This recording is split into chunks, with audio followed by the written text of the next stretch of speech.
الحبايب مساء الخير. معلومتين 3 على الماشي كده جوني بخصوص برنامج سامح حسين اللي مكسر الدنيا، لان الموضوع فيه معجزه الهيه اقسم بالله. انت تعرف ان سامح اساسا ما كانش موافق ان هو يعمل البرنامج ده، ولما اتعرض عليه قال لهم يا جماعه انتوا بتقولوا ايه؟ انتوا مختاريني انا ليه؟ انا راجل فنان هقدم برنامج اجتماعي ديني؟ لا لا لا لا لا. وخاف كتير في الاول، وقال يا جماعه الناس هتقول عليا انت ايه، انت عامل لنا فيها شيخ. وبعد يعني نوع من انواع يعني قعدات الاقناع، هو لما قرا الحلقات بتاعته اعجب بيها جدا، حلقات البرنامج، فقال طيب انا هعمله ابتغاء لمرضات الله، مش عايز اكتر من كده. لا هو عايز منه فلوس ولا هو عايز منه شهرة، اكيد مش هيعمل برنامج يعني مثلا 5 دقايق في رمضان على السوشيال ميديا عشان سامح حسين عايز يتشهر مثلا، او ان هو مثلا عايز فلوس هيديله كام مثلا، او ان هو عايز اي حاجة تانية. فهو قال انا هعمله ابتغاء لمرضات الله. وهو اقسم بالله هو وكل الناس اللي معاه ولا متوقعين اساسا، مش عايز اقول لكم ربع النجاح، مش متوقعين نص في المية من النجاح اللي هو وصل له ده خالص. بدليل انهم اصلا لما صوروا البرنامج ما عملوش ليه ب 10 جنيه دعايه. يعني سامح حسين مثلا ما حطش بوست كده على الفيسبوك قبل رمضان وقال يا جماعه انتظروني في رمضان في برنامج قطايف فهعمل خالص. بصوا صور البرنامج وقال على الله تمام. وعشان البرنامج فيه نية سليمة ومتاجرة مع ربنا، وان هو سامح قال انا هعمل البرنامج ده لعل وعسى اي حد يتفرج عليه فيستفيد اي جملة او اي كلمة، انا مش عايز اكتر من كده. فالبرنامج يعمل اللي انتوا شفتوه ده، يكسر قواعد سوشيال ميديا، يكرموا وزير الاوقاف الدكتور اسامة الازهري ورئيس الهيئة الوطنية للاعلام الاستاذ احمد المسلماني، يكرم فنان على برنامج ديني. يعني اصلا ما حصلتش ان هم كرموا داعية اسلامي على برنامج ديني. يعني ممكن مثلا رئيس الهيئة الوطنية للاعلام او وزير الاوقاف يكرم فنان عشان هو مثلا قدم مسلسل عن شخصية مثلا اسلامية، لكن لا، برنامج ديني واحد بيتكلم في الدين، ده اللي غريبة.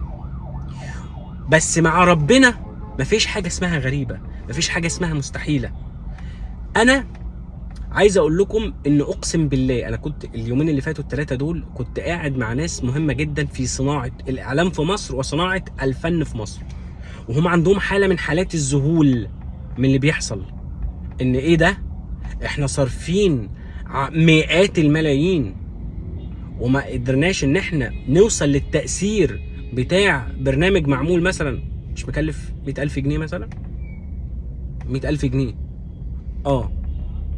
حد شغال ومسؤول في قناة مهمة جدا من أهم قنوات مصر جدا، قابلته مؤخرا، جت سيرة سامح حسين فقال لي انت تعرف ان احنا عايزين نعمل البرنامج ده لسامح ويعرضه عندنا على الشاشة ونعمله بقى يعني بقى انتاج ضخم بقى ومعرفش. قلت له طب ايه المشكلة؟ قال لي بس احنا خايفين. ليه؟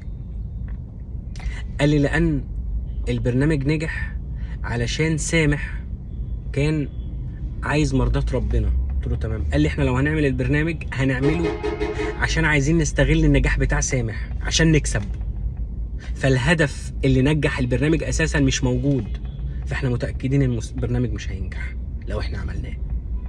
قلت له اقسم بالله العظيم عين العقل والتفكير. قال لان سامح مش داعيه. قلت له تمام. قال لي لو احنا رحنا هتكون نيتنا مش زي نيته، هو الراجل نيته طاهره عشان كده نجح. احنا ممكن نصرف ملايين على البرنامج ده وما ينجحش، بنفس سامح بنفس الراجل اللي كتب بنفس كل حاجه، وهتبقى على فكره برضه رسايله جميله وحلقاته حلوه، بس الهدف نفسه مش هو. عايزين نكسب ونستغل النجاح، نركب على النجاح. فعلشان كده انا عايز اقول لكل الناس اللي بتسمعني، تاجر مع ربنا اقسم بالله ما هتخسر، ابتغي وجه ربنا اقسم بالله ما هتخسر ولا هيضيمك. طول الوقت انت اتمسك بربنا وبالاسباب واعمل اللي عليك وبس، خليك واثق في ربنا هتوصل للي انت عايزه. مع ربنا مفيش حاجة اسمها مستحيل خالص. مع البشر في 3000 مستحيل، مع ربنا مفيش حاجة اسمها مستحيل نهائي. اللي انت ممكن يكون ابعد شيء تتخيله يحصل في لمحة، يحصل على اهون سبب. عشان كده سامح نجح. انا نصيحتي سامح لو اتعرض عليه يعني ان هو يعمل برنامج في قناه كبيره بهذا الشكل ما يعملوش، يعمل حاجه تانية سوشيال ميديا. شكرا جزيلا.